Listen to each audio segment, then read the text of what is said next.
سے بھی زیادہ ہے اب تو۔ دوسرے نمبر پہ ہندو بھی ہیں، کیمونسٹ بھی ہیں اور مسلمان بھی ہیں۔ اب مجھے نہیں پتا کہ ان میں زیادہ آبادی کس کی ہے۔ ہندوؤں کی آبادی بھی قریباً 1.5 ارب سے اوپر ہے، اور جو چین والے ہیں جو خدا کے بالکل منکر ہیں ان کی تعداد بھی بہت زیادہ ہے۔ مسلمان بھی 2-2.5 ارب ہیں، ان کی تعداد بھی کافی، عیسائیوں کے بعد ان کی یہ مشہور چند دنیا کے جو ہے وہ مذاہب ہیں۔ اور ایک مشہور مذہب یہودیت ہے۔ یہودی جو ہیں یہ موسیٰ علیہ السلام کو مانتے ہیں، عیسائی جو ہیں یہ عیسیٰ علیہ السلام کو مانتے ہیں، اور یہودی جو ہیں یہ بڑی چالاک قوم ہے، یہ نبیوں کے قاتل ہیں، انہوں نے بڑے انبیاء کا قتل کیا اور بات نہیں مانتے۔ تعداد میں تھوڑے ہیں لیکن اہل کتاب ہیں، ان کی طرف اللہ نے کتاب دی، موسیٰ علیہ السلام کو تورات دی۔ عیسائی بھی اہل کتاب ہے، عیسیٰ علیہ السلام کو اللہ نے انجیل دی۔ تو یہ دونوں اہل کتاب ہیں۔ قرآن میں اللہ نے یہودیوں کی تنقیص کی ہے، ان کے اوپر اللہ نے خوب تنقید فرمائی، اور یہودیوں سے جو نقصان اسلام کو پہنچا ہے وہ کسی قوم سے نہیں پہنچا۔ جتنی مکاری عیاری سے انہوں نے اسلام کی جڑوں کو کاٹا ہے، اتنی دیدہ دلیری سے کسی مذہب والے نے اسلام کو نقصان نہیں دیا۔ اور یہ بڑے شاطر ہوتے ہیں، اور تاریخ گواہ ہے کہ دولت مند بھی بہت ہوتے ہیں۔ عمران خان کا جڑا سہرا سی نا پہلا، وہ بھی یہودی تھا، گولڈ اسمتھ یا سمتھ پتہ نہیں کی ہوتا نام، برل وہ بھی یہودی، اور ارب پتی یہودی۔ انہوں نے اس وقت فنڈنگ کی ہے ان کی جماعت کی جب یہاں پہ کوئی اس کو جانتا بھی نہیں تھا۔ 1996 میں خود دیکھا، عمران خان ایک گاڑی پر جو عام گاڑی ہوتی ہے میاں چنو میں آیا یہاں پہ، اور چند بندے اس کے ساتھ جھنڈے اٹھائے ہوئے، وہ میں نے خود دیکھا، یہ تو آنکھوں سے دیکھی بات۔ تو 92 کا ورلڈ کپ چونکہ اس نے جیتا ہوا تھا تو تعارف عام تھا، تو جب اس نے جمائمہ سے شادی کی، اور وہ ارب پتی انگلینڈ کا یہودی خاندان ہے، تو اس کا جڑا سسر تھا اس نے بڑا پیسہ دیا ان کی پارٹی کو پروموٹ کرنے کے لیے، اس کو سیاست میں اتارنے کے لیے، اور ان کے مال کا استعمال ہوا کھلے طور پہ۔ تو دولت مند بہت ہے، اور یہ وہ قوم ہے کہ جن کو اللہ کی مار پڑی ہے، جتنی گستاخیاں انہوں نے کی ہیں، تو قرآن نے ان کو کیا کہا؟ قرآن نے کہا غیر المغضوب، یہ اللہ کے غضب کا شکار ہیں۔ ہم سورۃ فاتح میں پڑھتے ہیں نا کہ اللہ ان کا راستہ دے جن پر آپ نے انعام دیا۔ دیکھو قرآن و حدیث سے کوئی براہ راست جو ہے نا وہ سیدھا نہیں ہوتا۔ قرآن و حدیث کے نام پہ بھی مارکیٹ میں بڑا منجن بکتا ہے، بڑے دھوکے ہوتے ہیں۔ کہ اللہ نے کہا کہ صراط مستقیم کیا ہے، کہ صراط مستقیم اللہ سے مانگ، اور ساتھ اس کی تشریح بھی کر دی کہ صراط مستقیم ہے کیا، اہدنا الصراط المستقیم۔ اور کہندے سی ایاک نعبد و ایاک نستعین، اللہ آپ کی بندگی کرتے ہیں، آپ کی عبادت کرتے ہیں، آپ سے مدد مانگتے ہیں۔ مولانا نے آ کے اگلا سبق بھی پڑھایا، انہوں نے دسیا کہ اگے آندا اہدنا الصراط المستقیم، کہ سیدھے راستے تے بھی رہنا، صرف نہیں کہ اللہ کو مدد مانگنی ہے تے اللہ ہی مدد کرتے ہیں، لیکن سیدھے راستے پہ بھی رہنا ہے، اللہ سے سیدھا راستہ مانگا۔ اور کن لوگوں کا راستہ آگے پھر اس کی تشریح ہے تاکہ کوئی دھوکہ نہ کھا جائے۔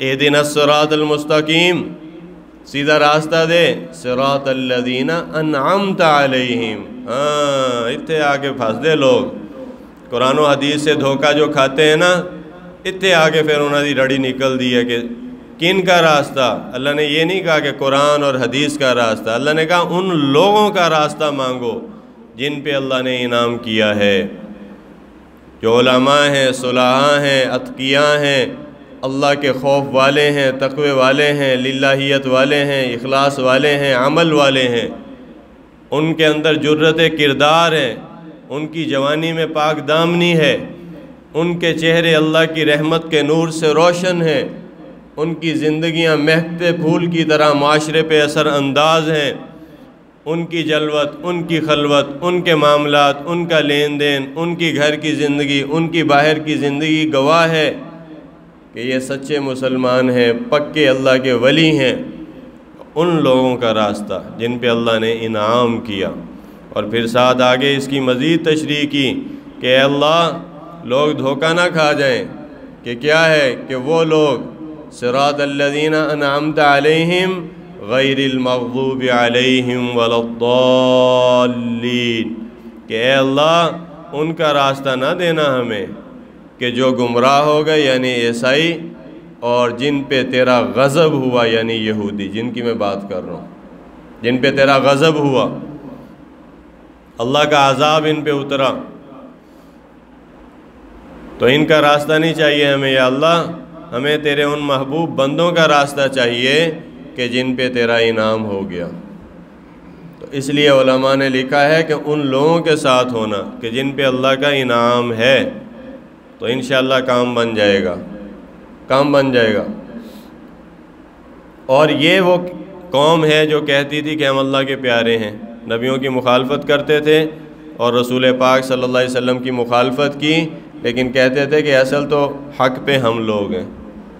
تو قل ان الموت الذی تفرون منہ فإنہ ملاقیکم ثم تردون الی عالم الغیب والشہادہ فینبئکم بما کنتم تعملون۔ اللہ نے کہا پھر موت دی تمنا کرو، فتمنوا الموت ان کنتم صادقین، موت منگو اللہ کو لو، لیکن فرمایا کہ یہ کبھی موت کی تمنا نہیں کریں گے کیونکہ ان کو پتہ ہے کہ انہوں نے کون سے عمل کیے ہیں، آگے کیا بھیجا ہے انہوں نے اپنے لیے، اس لیے موت کی تمنا نہیں کریں۔ اور پہلے سے بارے میں آتا ہے وَلَا تَجِدَنَّهُمْ أَحْرَصَ النَّاسِ عَلَىٰ حَيَاءٍ، کہ ان کے اندر تو حرص ہے چھپی ہوئی زندگی کی، کہ لالچی ہیں زندگی کے، 1000 سال دی ساڑی زندگی ہوئے کہ بس سانو موت آوے ہی نہ۔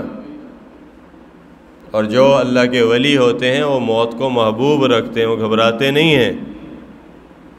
یہاں پہ سید پیر حضرت مولانا محمد امین شاہ صاحب کا جنازہ تھا مخدوم پور پہوڑا میں، وہ حضرت سید حسین احمد مدنی رحمہ اللہ علیہ کے خلیفہ ہیں، اجازت یافتہ ہیں، اور ان کے جنازے پہ ہم گئے، کئی سال پہلے کی بات ہے۔ ہمارے حضرت پیر، ہمارے استاد محترم، ہمارے روحانی مرشد حضرت مولانا عزیز الرحمن ہزاروی صاحب نور اللہ مرکدہ، جو خلیفہ مجاز ہیں حضرت شیخ الحدیث مولانا زکریا صاحب رحمہ اللہ علیہ کے، تو وہ وہاں پہ موجود تھے پہلی صف میں، تو میں گیا ملنے کے لیے، تو اتنا مجمع تھا، اللہ نے پھر بھی راستہ بنا دیا، تو ملا تو حضرت نے نصیحت فرمائی، حضرت نے فرمایا دیکھو یہ ساری تیاری آج کے دن کے لیے، جنی تیاری آدمی کرتا نا زندگی، یہ موت کے دن کے لیے، جب جنازہ لا کے رکھا جاتا ہے، چارپائی تیری رکھی جائے گی، اس وقت دیکھا جائے گا کہ بھئی یہ بازی جیت گیا یا ہار گیا۔ آدمی کو خود پتہ چل جاتا ہے کہ میں زندگی میں کامیاب ہو کے جا رہا ہوں یا ناکام ہو کے جا رہا ہوں۔ تو موت ایمان والوں کے لیے تحفہ بن جاتی ہے۔ حضرت سعد رضی اللہ عنہ نے جو ایرانیوں کے نام خط لکھا تھا نا، رستم کے نام، تو اس میں یہی لکھا تھا کہ ہٹ جاؤ، باز آ جاؤ، اگر نہیں آتے تو میں ایسی جماعت لے کر آ رہا ہوں کہ یاد رکھو کہ وہ موت کو ایسی محبوب رکھتی ہے جیسے تم لوگ شراب کو محبوب رکھتے ہو۔ شراب کے جس طرح تم رسیہ ہو، وہ لوگ موت کے رسیہ ہیں، چاہنے والے ہیں۔ موت ان کے لیے کوئی عار عذاب نہیں ہے۔ اللہ نے کہا لا تقولوا لمن يقتل فی سبیل اللہ اموات، جو میرے راستے میں مارے جائیں مردہ بھی انہوں نے نہیں کہنا، مردہ کہنے پہ پابندی لگا دی ان کے۔ تو اس لیے زندگی کی تمنا جو رکھنا یہ، اور ہمیشہ ہی زندہ رہوں گا اور بس زندگی کی موجیں لوٹتا رہوں، یہی مومن کی شان کے خلاف ہے۔ اس کے لیے تو حکم ہے کہ یہ موت کو کثرت سے یاد کرنے والا ہو، تاکہ اس کو اپنا انجام خبردار کرتا رہے۔ جب یہ ترازو کی ڈنڈی تول رہا ہو تو موت یاد ہو، تاکہ یہ غلط نہ تولے۔ وَوَضَعَ الْمِيزَانَ، میزان کو صحیح رکھو، قرآن کا حکم ہے۔ شعیب علیہ السلام کی قوم ناپ تول میں کمی کرتی تھی، لینے کے اور دینے کے اور۔ بہت سارے لوگوں نے آج بھی منڈیوں کے اندر کانٹے اپنے لگائے ہوتے ہیں، ڈیجیٹل کانٹے ہیں یا دوسرا کوئی نہ کوئی انہوں نے ٹھگی کا انتظام کیا ہوتا ہے کہ وزن میں تول میں 2 4 5 10 ماشے گرام اوپر نیچے کر لوں تو کیا ہو جائے گا، کتنا کما لے گا، کتنا بچا لے گا، اور حرام لے کر گیا تو بربادیاں لے کر گیا۔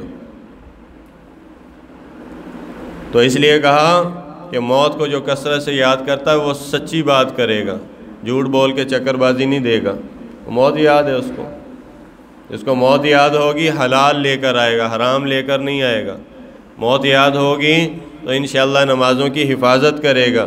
نمازوں کو ایسے نہیں کہ بس نیند آئی تو بس سو گئے، کھانے کا ٹائم آیا تو نماز گئی، دوستوں کی مجلس آئی تو نماز گئی، شادی بیاہ نماز گئی، فوت کی تدفین نماز گئی، ایسا نہیں ہوگا۔ تو موت آدمی کو بہت سارے فتنوں سے بچاتی ہے۔ اور دنیا کی محبت، حضور صلی اللہ علیہ وسلم نے فرمایا حب الدنیا راس کل خطیہ، جننے گناہ ہیں وہ سارے کے سارے موت کو نہ یاد کرنے کی وجہ سے۔ حب الدنیا راس کل خطیہ، ہر ایک گناہ کی جڑ دنیا کی محبت ہے۔ فرمایا کہ جب دنیا میں رہنا ہی بندہ کہتا ہے بس میں ہی رہنا، میں ہی جینا، میں ہی کھانا پینا، ہمیشہ ہی رہوں گا، ہمیشہ ہی میرے نظام چلتے رہوں گے، تو نہیں، ایسا نہیں ہوگا۔ تیرا تو جنازہ تیری چاہت کے بغیر ہی اٹھے گا، تیری موت تیری چاہت کے بغیر تجھے آئے گی، تیرے اپنے گھر والے تجھے اٹھائیں گے۔ نہیں مانتا تو روز جنازوں کو دیکھا کرو، ان کے گھروں سے نکلنے کا منظر دیکھا کرو، تاکہ آنکھوں پہ جو خواب غفلت کے پردے ہیں اللہ ان پردوں کو ہٹا دے، مرنے سے پہلے ہمیں کچھ تیاری کی توفیق نصیب ہو جائے۔ اور حضور اکرم صلی اللہ علیہ وسلم ارشاد فرماتے ہیں، آپ نے فرمایا میری مثال اور دنیا کی مثال، خود آپ نے ارشاد فرمایا ایسی ہے جیسے ایک مسافر سخت دھوپ میں چلتے چلتے ایک شجر سایہ دار درخت کے نیچے چند لمحے وہ سستانے کے لیے، آرام کے لیے بیٹھا، وہاں پہ کچھ لمحے اس نے گزارے، پھر اٹھ کے اپنی منزل کی طرف چل پڑا۔ مسافر کو زیبا نہیں ہے کہ وہ اپنے سفر کی منزل کو پہنچنے سے پہلے راستے میں کسی جگہ قیام کر لے یا وہیں رک کے کھڑا ہو جائے، منزل تک نہیں پہنچے گا۔ تو آپ نے فرمایا میری اور دنیا کی مثال بس اتنی ہے۔ تو میں بھی چند دنوں کے لیے آیا، چند سالوں کے لیے آیا، اور دنیا میں رہوں گا اور پھر اپنی سفر کی طرف روانہ ہوں۔ اور فرمایا، بخاری مسلم کی حدیث ہے، الدنیا سجن المؤمن و جنت الکافر، کہ دنیا کافروں کے لیے جو ہے وہ جنت ہے، لیکن ایمان والوں کے لیے قید خانے کی طرح ہے۔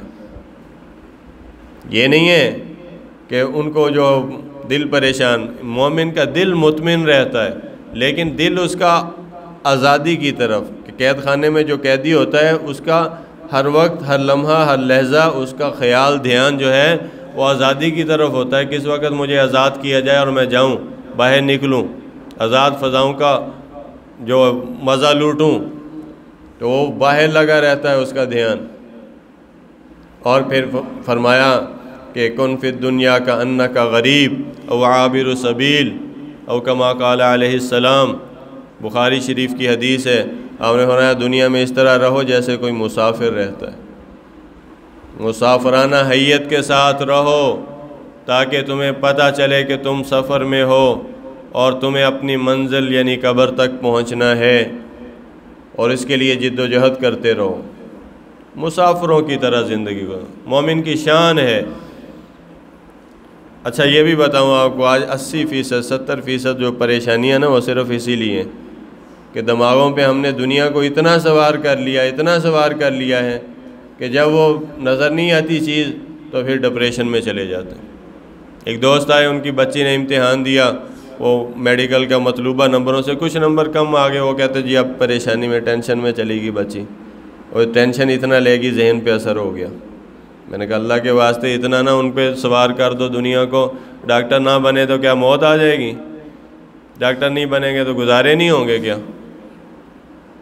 تو جب دنیا کو اس طرح پڑھا جاتا ہے، لکھا جاتا ہے، سنا جاتا ہے، بچوں کی دلوں میں اتارا جاتا ہے، پیسے کی عظمت ان کے دل میں بٹھائی جاتی ہے، پھر اس طرح کے مظاہر عام نظر آتے ہیں۔ پھر ذرا سی بات پہ ہارٹ فیل ہو گیا، ذرا سی بات پہ ٹینشن میں آ گیا اور اس کا دماغ جو ہے وہ کام چھوڑ گیا۔ دنیا کو اتنا سر پہ سوار کرنے کی ضرورت نہیں، اچھا کپڑا پہننے کو مل رہا ہے، اللہ نے چھت دی ہے سکون کی نیند کے لیے، اور 2 وقت کا لقمہ تیرے منہ میں جا رہا ہے، آل اولاد بیوی بچے تیرے پاس ہیں، تو ساری دنیا کی نعمتیں سمجھ لو کہ تیرے پاس ہیں۔ اس سے زیادہ کیا لوگے، کیا کر لوگے؟ 2 روٹیاں ہی کھانی ہیں نا۔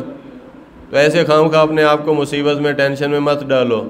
دنیا تو اتنی ہے جتنی مقدر میں ملے گی۔ یہ نہیں کہ محنت سے منع نہیں میں کر رہا، محنت کرو، آگے بڑھنے کی کوشش بھی کرو، لگن بھی رکھو، لیکن اس کو مقصد نہ بناؤ۔ مقصد حیات ہمارا آخرت ہے، مقصد حیات ہمارا اللہ کی رضا ہے۔ جب اللہ کی رضا پیش نظر ہوگی، دنیا کا کچھ نقصان بھی کچھ ٹکوں کا ہو گیا، بندہ کو خیر ہے یار، اللہ تے راضی ہے نا۔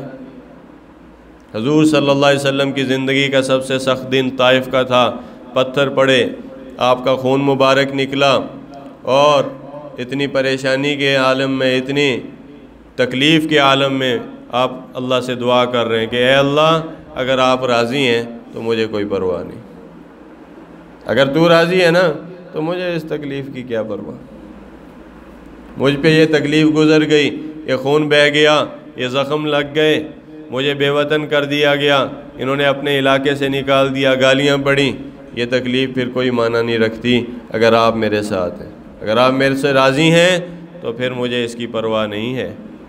ہاں یہ ہے جذبہ، اپنے نبی کی زندگی کو پڑھو، اللہ کے لیے پڑھو۔ کتنے میں نے ربیع الاول آج پتہ نہیں کیا تاریخ ہوگی، 12-15 تو ہوگی نا، 15-16، وہ کتنے جلسوں پہ گئے، کہیں بھی حضور کی زندگی نہیں سنائی گئی، بتایا ہی نہیں گیا کہ حضور کی زندگی کیا ہے۔ خطبہ آتے میں تو حیران ہوں کہ وہ ادھر ادھر کے موضوعات لے کے تو بات ختم کر دیتے ہیں، حضور کی زندگی امت کو پیش نہیں کرتے، اس مہینے میں نہیں بتاتے۔ تو جب یہ چیزیں ہوں گی سامنے تو مومن کی تسلی کا سامان کافی ہوگا، پھر اس کے دل کو ہمت بڑھے گی، اس کے جذبوں کو اللہ تعالیٰ جلانی عطا کریں گے کہ کوئی بات نہیں، غم آ گیا، پریشانی آ گئی، تکلیف بندوں پہ ہی آتی ہے، دنیا میں، دنیا مصیبتوں کا گھر ہے، کیا ہے، حضور پہ نہیں آئیں، کتنی آئیں۔ اپنی نبی کی زندگی ہوگی سامنے، تسلی ہو جائے گی، اطمینان ہو جائے گا۔ جب نبی کی زندگی نہیں ہوگی سامنے اور کار کوٹھیوں والوں کی زندگی ہوگی، بینک بیلنس والوں کی زندگیاں ہوگی، سیاست دانوں کی زندگیاں ہوں گی، جو ظاہراً تو نظر آتی ہیں کہ بڑے مزے میں ہیں، لیکن دل ان کے اللہ کے عذاب میں ہیں، اور ان کے دل جو ہیں وہ پریشانیوں کا مرکز بن چکے ہیں۔ دنیا داروں کو مت دیکھا کرو۔ ابو ذر رضی اللہ عنہ کو یہی وصیت فرمائی حضور نے، آپ نے فرمایا اپنے سے اوپر والے کو مت دیکھ کہ مبادہ اللہ کی ناشکری کرنے لگے، جیسا کہ ہم کرتے ہیں۔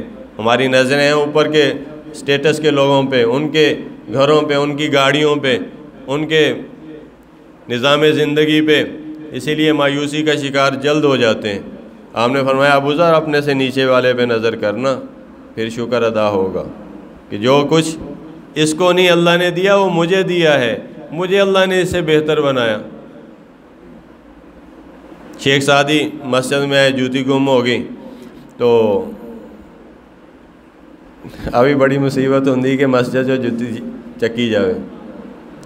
ایک دوست گیا ہمارا رائیونڈ مرکز میں، تو اس کا جو موبائل نا تھوڑا سا اس کو ٹھوکر سی لگی مجمع میں، تو موبائل کہیں جیب تو تھلے ڈگ گیا، تو کسی دے ہاتھے چڑھ گیا، تو چل وہ بڑا غصے ہویا، مینوں کہندا یار کی اتھے پیا ہے گا رائیونڈ دے، اور میں موبائل ہی میرا گم ہو گیا۔ تو میں نے کہا کہ یہ تو پھر بھی کم ہے، بیت اللہ میں جوتیاں چوری ہو جاتی ہیں۔ میرا ایک دوست تھا، وہ کھڑا تھا، وہ اس کی جوتی اٹھا کے جانے لگا، انہوں نے کہا کدھر جا رہے ہیں بھائی جان، یہ جوتی ساڑی ہے گی۔ وہ کہا اچھا اچھا اچھا تھوڑی ہے گی۔ بیت اللہ میں، مسجد حرام میں کتنی لوگوں کی طواف کرتے ہوئے جیبیں کٹتی ہیں۔ تو برے لوگ ہر جگہ پہ ہوتے ہیں، تو یہ بھی ایک بڑا مسئلہ ہے۔ ایک تھا نا وہ آگے رکھ کے جوتی تو نماز پڑھ رہا تھا، تو مولوی صاحب نے کہا تیری نماز نہیں ہوندی، انہوں نے کہا پیچھے رکھا تو جوتی نہیں ہوندی۔ مسئلے بہت ہیں نا۔ تو یہ بھی ایک مسئلہ ہے مسجدوں سے جوتی چوری کا، پریشانی ہوتی ہے۔ میری تو بہت جوتیاں اس طرح گئی ہیں۔ تو شیخ سعدی کی جوتی اٹھائی گئی تو غصہ آیا، تو ننگے پاؤں باہر نکلے۔ تو ابھی کوئی ناشکری کا جملہ آتا کہ مصیبت میں آدمی ناشکری کے جملے بولتا، صبر تحمل حوصلہ بڑا ضروری ہوتا ہے۔ تو دیکھا کہ سامنے ایک فقیر کھڑا، اس کا ایک پاؤں کٹا ہوا اور بھیک مانگ رہا۔ اللہ تیرا شکر ہے، میرے پاؤں تو سلامت آپ نے رکھیں، پاؤں تو نہیں میرا کٹا ہوا، یہ تھوڑی سی اگر تکلیف آ گئی ہے یہ تو رفع ہو جائے گی، ختم ہو جائے گی۔ لیکن جس کے پاس پاؤں ہی نہیں ہے، جس کے پاس چلنے کے لیے ایک قدم ہی آپ نے واپس لے لیا، اگر میرے ساتھ یہ ہوتا پھر اللہ کا شکر زبان پہ آ کہ اللہ تیرا شکر ہے۔ جب آدمی اپنے سے نیچے والے کو دیکھتا ہے تو بہت شکر کے مقامات اس کو نصیب ہو جاتے ہیں، بہت شکرانے کے نفل بھی ادا کر لیتا ہے، زبان پہ بھی اس کے اللہ کا شکر ادا ہو جائے۔ اس لیے اپنے سے نیچے والوں کو ہمیشہ دیکھتے رہا کرو، اوپر والوں پہ نظریں مت کیا کرو، کہ وہاں پہ پہنچنے کا لالچ اور تمنا پیدا ہوتی، جب وہ نہیں ملتا مقام پھر آدمی ڈپریشن میں چلا جاتا ہے۔ اور حضور کی زندگی دیکھیں، ہمارے حضرت فرماتے تھے کہ مجھے کبھی کبھی اپنے اوپر غصہ آتا ہے۔ 2.5 مرلے کا مکان تھا، 2 مرلے کا، اس میں ساری زندگی گزاری۔ فرمایا وہ میرا ذاتی نہیں، مسجد کا ہے، 40 سال میں نے وہاں پہ گزار دیے۔ اور فرماتے ہیں کہ جب میں اپنے گھر میں داخل ہوتا ہوں مجھے الحمدللہ یوں محسوس ہوتا ہے اللہ نے پوری کائنات مجھے دے دی ہے، کیونکہ اطاعت ہے، اللہ کی محبت ہے، اللہ کے رسول کی زندگی ہے۔ کہتے میری ماں، میں جاتے قدم چومتا ہوں، سر پہ رکھتا ہوں، منہ پہ ملتا ہوں، وہ مجھے دعائیں دیتی ہیں، مجھے ساری دنیا مل جاتی ہے انہی دعاؤں کے اندر ہی، اور کیا چاہیے۔ ایک کہانی میں نے پڑھی، انہوں نے کہا چور آئے رات کو چوری کر کے لے گئے، انہوں نے کہا کیا چھوڑ کے گئے؟ اس نے کہا وفا کرنے والی بیوی چھوڑ گئے، پیار کرنے والا بھائی چھوڑ گئے، اور میرا خیال رکھنے والی بہن چھوڑ گئے، میرے سر پہ اپنا دست شفقت رکھنے والے والدین چھوڑ گئے۔ مجھے دنیا کے مال جانے کا غم نہیں ہے کہ یہ نعمتیں میرے لیے کافی ہیں، لیکن یہ نعمتیں تو بنے، یہ آنکھوں کی ٹھنڈک کا سامان تو بنے، پھر ہی ہے نا۔ حضرت فرماتے تھے مجھے غصہ آتا ہے کبھی کبھی اپنے اوپر کہ تیرے گھر میں یہ 2 چارپائیاں پڑی ہیں، تیرے نبی کے گھر میں تو یہ بھی نہیں تھیں۔ ہاں اب غصہ آتا ہے کہ حضور کی زندگی آنکھوں میں ہے، امت کبھی گمراہ نہیں ہو سکتی۔ حضور کی زندگی دلوں میں بسی ہوئی ہے تو انشاءاللہ منزلیں واضح ہیں، پھر کسی قدم کے جھکنے کا پھسلنے کا سوال بھی پیدا نہیں ہوتا، ہو ہی نہیں سکتا کوئی اس کے ضمیر کی قیمت لگا کے اس کو خرید لے۔ حضور سامنے ہے، حضور کی زندگی ہے آنکھوں میں بسی ہوئی، تو انشاءاللہ پھر ہر کونے گوشے میں اتباع رسول کی چمک، سنت کا نور نظر آئے گا، اور دنیا کی چیزیں اور دنیا کے پیسے اور دنیا کا لالچ اور دنیا کا بڑا پن یہ اس کے پاؤں کے جوتے کے ذرے کے برابر چلا جائے گا۔ اس لیے اللہ والوں کی نظروں میں دنیا کی یہ حقیقت ہوتی جو حضور کی نظروں میں دنیا کی حقیقت ہے۔ آپ جا رہے صحابہ کے ساتھ ایک جگہ آپ کھڑے ہوئے تو بکری کا بچہ مرا ہوا روڑی پہ پڑا ہوا گندگی کے ڈھیر پہ، انہوں نے کون لے گا اس کو، کون خریدے گا؟ انہوں نے عرض کیا یا رسول اللہ اس کو کون خریدے گا، اس کو کون خریدے گا، اس کی کیا قیمت لگے گی؟ آپ نے فرمایا دیکھو یہ تمہارے دل کے اندر اس بکری کے مرے ہوئے بچے کی جو گندگی کے ڈھیر پہ مردہ پڑا ہوا ہے کوئی قیمت نہیں ہے، تو اللہ کی نظروں میں دنیا کی اس سے بھی زیادہ حقیر ہے، اس سے زیادہ بے قیمت ہے اللہ کی نظروں میں۔ 26ویں سپارے میں آتا ہے کہ اللہ تو اگر تم ایمان پہ نہ رہتے تو اللہ کافروں کو اتنی دنیا دیتا کہ ان کے گھروں کی سیڑھیاں اور چھتیں یہ سونے چاندی کے ہم بنا کے ان کو دیتے، دنیا اتنی دیتے ہم کہ تمہارے پھسلنے کا ہمیں خطرہ نہ ہوتا، اندیشہ نہ ہوتا۔ تو اس لیے بڑی کار نہیں ملی تو گھبرانے کی ضرورت نہیں، بڑا گھر نہیں ملا تو ٹینشن میں جانے کی ضرورت نہیں، زیادہ بینک بیلنس نہیں ہے تو ہرگز پریشان نہ ہو، اگر آپ کو اللہ کا تعلق نصیب ہے، سجدے نصیب ہیں، اللہ کی عبادت کا مزہ آپ کے دل میں اترا ہوا ہے، حضور کی زندگی آپ کی زندگی بنی ہوئی ہے، تو اللہ کی قسم ساری دنیا آپ کے پاؤں کی جوتی کے برابر بھی نہیں ہے۔ ہاں پھر مزے ہیں زندگی کے۔ سلام اس پر کہ جس نے بادشاہی میں فقیری کی۔ ہاں حضور نے بادشاہی میں فقیری کی ہے، اور فقیری میں بادشاہت کا گر امت کو سکھا کر گئے ہیں۔ آخری واقعہ سنیں، حضرت عمر رضی اللہ عنہ تشریف لائے، اور یہ وہ دور تھا کہ جب حضور اپنی کچھ بیویوں سے کچھ گھر کے معاملات کے اندر اونچ نیچ ہوئی تو آپ صلی اللہ علیہ وسلم نے ان سے لا تعلقی اختیار فرمائی۔ چند دن کے لیے آپ نے مسجد میں قیام کیا، مسجد کے ساتھ حجرے میں قیام فرمایا، اور آپ ایک طرف ہو گئے۔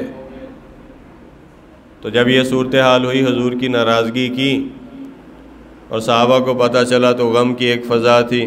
حضرت عمر رضی اللہ عنہ کہتے ہیں میں مسجد نبوی میں داخل ہوا تو حجرات کی طرف سے رونے کی آواز آ رہی تھی۔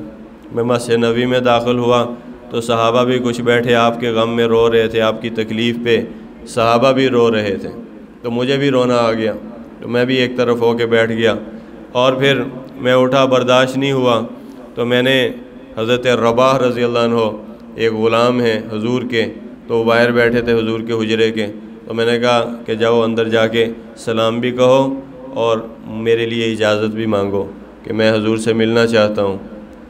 تو وہ گئے، انہوں نے کہا یا رسول اللہ عمر آئے ہیں، عمر نے ملنے کی اجازت چاہی ہے، اندر آنے کی اجازت چاہتے ہیں۔ تو حضور پہ غم سوار تھا، آپ خاموش بیٹھے تھے، تو آپ خاموش بیٹھے رہے۔ حضور صلی اللہ علیہ وسلم جب غصے میں یا غم میں ہوتے تو آپ بات کم فرما دیا کرتے تھے، نہیں جواب دیا۔ وہ انہوں نے باہر آ کے یہی قصہ سنایا کہ میں نے عرض کر دی تھی، اجازت نہیں ملی، خاموشی اختیار فرمائی۔ حضرت عمر کہتے ہیں میں پھر بیٹھ گیا، پھر تھوڑی دیر کے بعد نہیں بیٹھا گیا تو پھر میں نے اجازت مانگی، اسی طرح پھر جا کے انہوں نے عرض کی، تھوڑی دیر بعد آ کے پھر یہی جواب دیا، میں پھر بیٹھ گیا، کچھ دیر کے بعد پھر میں نے اجازت چاہی، تیسری مرتبہ غلام گئے تو آپ نے اجازت دے دی، آپ نے فرمایا کہ بلا لو، بلا لیا گیا۔ اندر داخل ہوا تو ایک خیمہ اور اس کے اندر حضور تشریف فرما، اور کس چیز پہ لیٹے ہوئے؟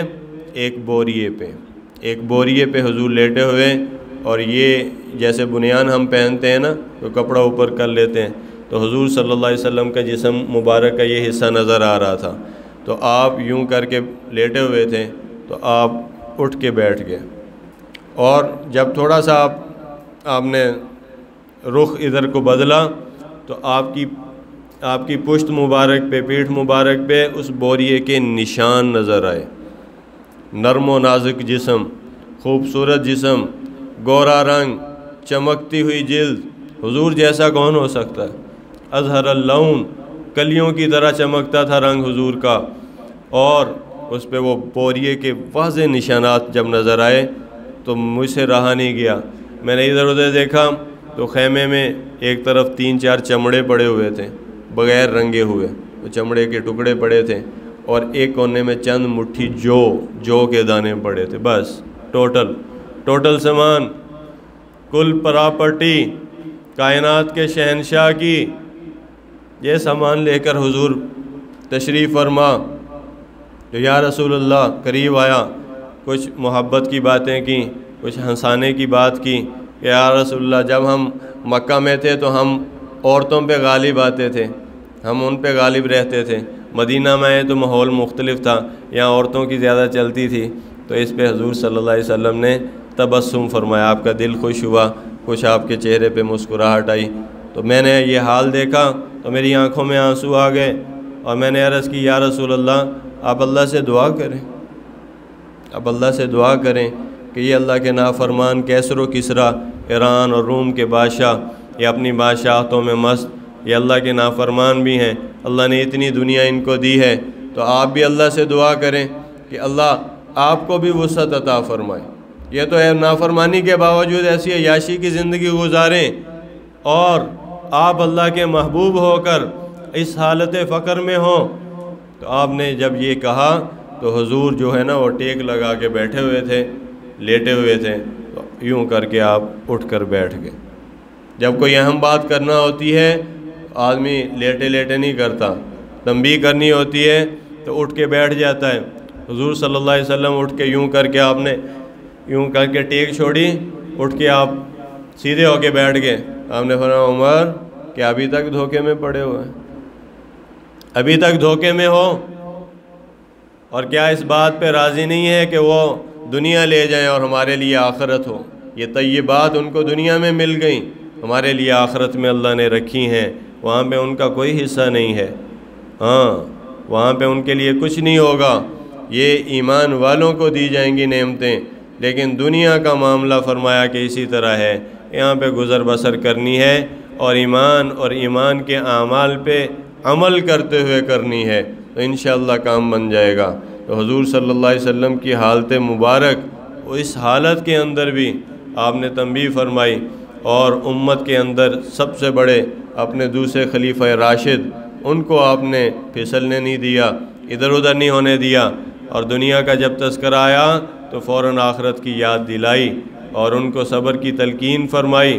اور یہی وہ حضور صلی اللہ علیہ وسلم کا فقر ہے کہ جس کے بارے میں شاعر نے پھر کہا کہ سلام اس پر کہ جس نے بے کسوں کی دستگیری کی، سلام اس پر کہ جس نے بادشاہی میں فقیری کی، سلام اس پر کہ جس کے گھر میں چاندی تھی نہ سونا تھا، سلام اس پر کہ جس کا ٹوٹیا بورا بچھونا تھا، سلام اس پر کہ خود بھوکا رہ کر اوروں کو کھلاتا تھا، سلام اس پر کہ جس نے اسرار محبت ہیں سکھلائے، سلام اس پر کہ جس نے زخم کھا کر پھول برسائے، سلام اس پر کہ جس نے خون کے پیاسوں کو قبائیں دیں، سلام اس پر کہ جس نے گالیاں سن کر دعائیں دیں۔ یہ حضور صلی اللہ علیہ وسلم کی مبارک زندگی ہوگی تو انشاءاللہ پھر زندگی مزے کی ہوگی، سکون کی ہوگی، عزت و راحت و برکت کی ہوگی، چین اور قرار کی ہوگی۔ حضور کی زندگی ہمارے بچوں میں آئے گی، گھر جنت کا نمونہ بن جائیں گے، دل سکون سے بھر جائیں گے، ذہنوں کو اطمینان ہو جائے گا، زندگی صحیح ڈگر پہ آ جائے گی، جوانی پاک دامن ہو جائے گی، تنہائیاں تیری درست ہو جائیں گی، جلوت اور خلوت میں اللہ کی محبت کے جلوے اور مزے لوٹنے لگے گا، یہ زندگی تیری بن جائے گی اگر حضور کی زندگی کے نقش قدم پر ہوئی۔ اسی کو اقبال نے کہا کہ محمد سے وفا تو نے تو ہم تیرے ہیں، یہ جہاں چیز ہے کیا لوح و قلم تیرے ہیں۔ اللہ تعالی ہم سب کو حضور صلی اللہ علیہ وسلم کی مبارک زندگی کو اختیار کرنے کی توفیق دے، اس پہ آنے کی توفیق عطا فرمائے۔ وآخر دعوانا الحمدللہ رب العالمین۔